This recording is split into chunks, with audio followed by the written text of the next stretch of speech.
오늘 바이블 타임의 본문은 예레미야 32장에서 34장까지의 말씀입니다.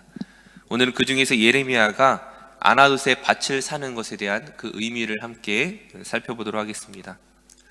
오늘 본문의 배경을 먼저 말씀드리면 32장 1절 말씀에 시드기야가 왕이 된 지 10년째 되는 해라는 것을 알려주고 있습니다.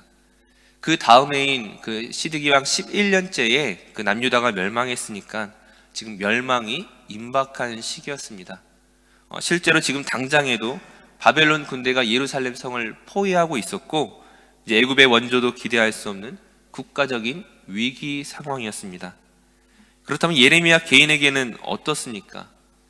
그 예루살렘 성의 그 멸망을 예언했다는 이유로 지금 왕의 시위대 뜰 안에 갇혀 있는 상황이었습니다. 즉 국가적이고 또한 개인적인 이 위기 상황 가운데 하나님께서 예레미야에게 말씀하고 계십니다. 숙부 살롬의 아들 하나멜이 그 아나돗에 있는 밭을 팔러 올 것인데 그 밭을 사라는 말씀이었습니다. 이것은 예레미야가 그동안 줄기차게 그 예루살렘의 멸망을 선포한 것과 비교하면은 굉장히 상반되는 행동입니다. 어찌 보면 아직도 이스라엘에 대해서 희망을 가지고 있는 사람들에게조차 이해되지 않는 행동이죠. 만약 나라가 멸망한다면 그가 땅을 산 그 매매 증서는 휴지 조각과 다를 바 없기 때문입니다. 만약 그 비록 국가적 위기 상황임에도 불구하고 그 땅을 아주 저렴하게 살 수 있는 것이라면 아마 그것은 위험을 동반한 투자라 생각할 수 있을 것입니다. 하지만 지금 예레미야가 그 땅을 사기 위해서 그 땅값으로 지불한 은 17세겔은 오늘날 현대의 그 가치로 정확하게 환산할 수는 없지만 분명히 적지 않은 돈일 것입니다. 지금 국가적 멸망이 더구나 결정되어 있다면 그것은 정말 무모하고 바보 같은 짓이라 할 수 있을 것입니다. 예레미야가 이런 무모한 짓을 하는 이유가 무엇 때문입니까? 그것은 그 자신의 소원이나 어떤 이득 때문이 아니라 하나님의 명령 때문이었죠. 하나님께서 예레미야에게 그 일을 시키시는 이유가 무엇입니까? 더구나 이 일을 할 때에 은밀하게 행하는 것이 아니라 12절 이하의 말씀을 보시게 되면은 유다의 모든 사람 앞에서 그 매매 증서를 전달합니다. 증서를 써서 임봉하고 증인을 세우고 은을 지불하고 법과 규례대로 매매 절차를 이행하면서 그 문서를 바룩이란 사람에게 보내어 오랫동안 보존하라고 그 명령하고 있습니다.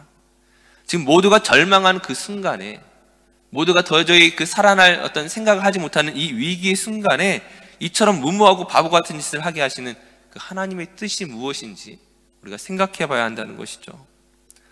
네덜란드 철학자인 스피노자가 아주 유명한 말을 했습니다. 아마 여러분도 잘 아시는 이야기입니다. 내일 지구의 종말이 온다 할지라도 나는 오늘 한 그루의 사과나무를 심겠습니다. 이 말 또한 여러 가지 의미로 해석될 수 있겠지만은 저는 이렇게 생각해 봤습니다. 사과나무는 먼 훗날 열매를 맺습니다. 국가적인 위기 혹은 개인적인 종말이 우리에게 닥친다면 당연히 그 사과나무의 열매를 우리가 볼 수 없겠죠. 그럼에도 불구하고 내가 오늘 해야 하는 일인 그 사과나무를 심겠다는 말은 그 내일의 종말을 염려하지 않고, 즉 희망을 버리지 않고 오늘 내가 해야 할 일을 끝까지 최선을 다하겠다는 것이죠. 지금 이스라엘의 상황은 매우 심각한 위기 상황이었습니다. 더구나 예레미야 자신은 그 예루살렘의 멸망을 경고했던 사람이었죠. 예레미야 자신의 삶에서 지금 이스라엘의 희망을 논하기에는 사실 그 멸망으로 굴러가는 수레바퀴를 도저히 멈출 수 없는 그런 상황이었습니다. 이런 상황 속에서 예레미야가 어떤 이익의 어떤 근거에서 그런 것을 희망하며 샀겠습니까? 결코 그 희망이 이루어질 수 없는 일임을 누구보다 잘 알고 있었죠. 실제로 32장 25절 말씀을 보시게 되면은 주께서 내게 그 은을 주고 밭을 사라고 하셨지만 이 성은 이미 갈대아 사람에게, 바벨론 사람에게 넘기우지 않았습니까? 라며 탄식하며 하나님에게 질문하고 있습니다. 즉 자신의 희망으로 그 기대 속에 이 일을 한 것이 분명히 아니었습니다. 그럼에도 하나님께서 이 일을 시키시는 것은 하나님의 뜻이 그 예루살렘의 멸망 가운데 있지 않기 때문입니다. 이스라엘을 완전히 망하게 하는 데 있지 않기 때문입니다. 예고된 멸망으로 인하여 모든 사람들이 좌절하고 낙심하고 두려워하고 인생이 끝난 것처럼 살아가기를 원하시지 않기 때문입니다. 하나님의 심판은 이스라엘의 회복을 위한 전제 조건입니다. 하나님께서 불순종하는 이스라엘을 징계하시지만 그 징계에 다시금 그들을 싸매시고 다시금 그들을 회복시키기를 원하신다는 것이죠.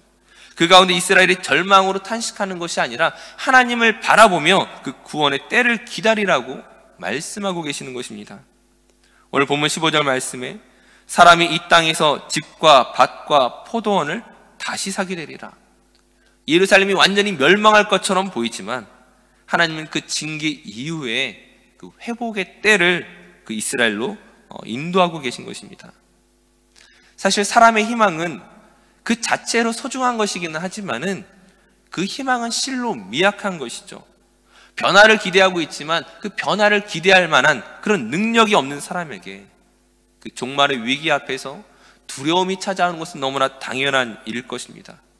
하지만 그 희망을 사람이 가지는 희망이 아니라 하나님의 약속으로서 주어지는 희망이라면 다르다는 것이죠. 하나님의 약속은 신뢰할 만한 것이기 때문입니다. 하나님의 약속은 믿을 만한 것이고 하나님의 약속은 확실한 것입니다. 마찬가지로 오늘 우리는 종말의 시대를 살아가고 있습니다. 한국의 최근 뉴스를 보면 어떻습니까? 우울하고 절망스러운 소식들이 굉장히 많죠. 남북한의 대치 상황이라든지 흑수저, 금수저, 헬조선 이런 단어들처럼 참으로 살기 어려운 세상입니다. 심지어 하루에 약 38명이나 되는 사람들이 자기의 생명을 스스로 끊고 있는 그런 자살 대국입니다. 그렇다면 한국을 떠나 이 호주에서 이 땅을 살아가는 저희는 상황이 다른 것입니까? 다르지 않죠. 어느 누구에게나 경제적인 위기가, 건강의 위기가 또는 인생의 위기가 언제 어떻게 찾아올지 그 누구도 알 수 없습니다. 우리를 두렵게 하는 일들이 정말 수만 가지라는 것이죠. 그러나 믿음의 사람들은 근심과 두려움이 아니라 소망을 가지고 살아갈 수 있다는 것입니다. 왜냐하면 예수 그리스도를 믿는 우리에게 구원을 주시는 하나님의 능력 때문입니다. 하나님의 약속 때문이죠. 지금 당장 우리의 문제가 해결되는 것은 아닙니다. 우리 인생의 위기에서 기도의 응답으로 그 문제가 해결될 때도 있겠지만 사실은 더 많은 경우에 있어서 문제를 계속 안고 살아갈 때가 있습니다. 즉 오늘 본문에서 하나님의 약속이 주어졌지만 결국에는 그 예루살렘이 멸망했던 것처럼 오늘 우리의 인생의 그 위기로 참으로 어려움을 겪을 때가 왜 없겠습니까? 그럼에도 불구하고 우리가 그 환경을 뛰어넘어 그 어려움을 뛰어넘어 소망을 가질 수 있는 것은 하나님께서 우리의 아버지가 되시기 때문이죠. 예수님께서 나의 주님이 되시고 성령님께서 오늘 나와 함께 동행하시며 우리의 삶을 인도하시고 계심을 우리가 알고 있기 때문입니다. 그 주님과 동행하는 삶에 주어지는 그 하나님의 평안과 위로를 우리가 이미 경험하였고 또한 약속으로 받았기 때문에 믿는 사람들은 세상의 사람들과는 또 다른 삶을 살아갈 수 있는 근거를 가지고 있다는 것이죠. 그 하나님께서 예레미야에게 아나돗의 밭을 사라고 말씀하셨던 것처럼 오늘 우리 상황과 환경을 뛰어넘어 아나돗의 밭을 사라고 말씀하십니다. 즉 하나님께서 행하실 구원을 바라보며 성령께서 오늘 우리 삶을 인도하고 계심을 믿으며 오늘 우리에게 주어진 삶을 최선을 다해 믿음으로 살아갈 것들을 요구하고 있는 것입니다. 오늘 우리가 어떻게 살아가야 하겠습니까? 정직하게, 바르게, 겸손하게 또한 사람들에게 은혜를 베푸는 삶을 살아가야 할 것입니다. 하나님이 기뻐하시며 인정하시는 그런 삶을 살아야 할 것입니다. 왜냐하면 그리스도인이 이 세상의 유일한 소망이 될 수 있기 때문입니다.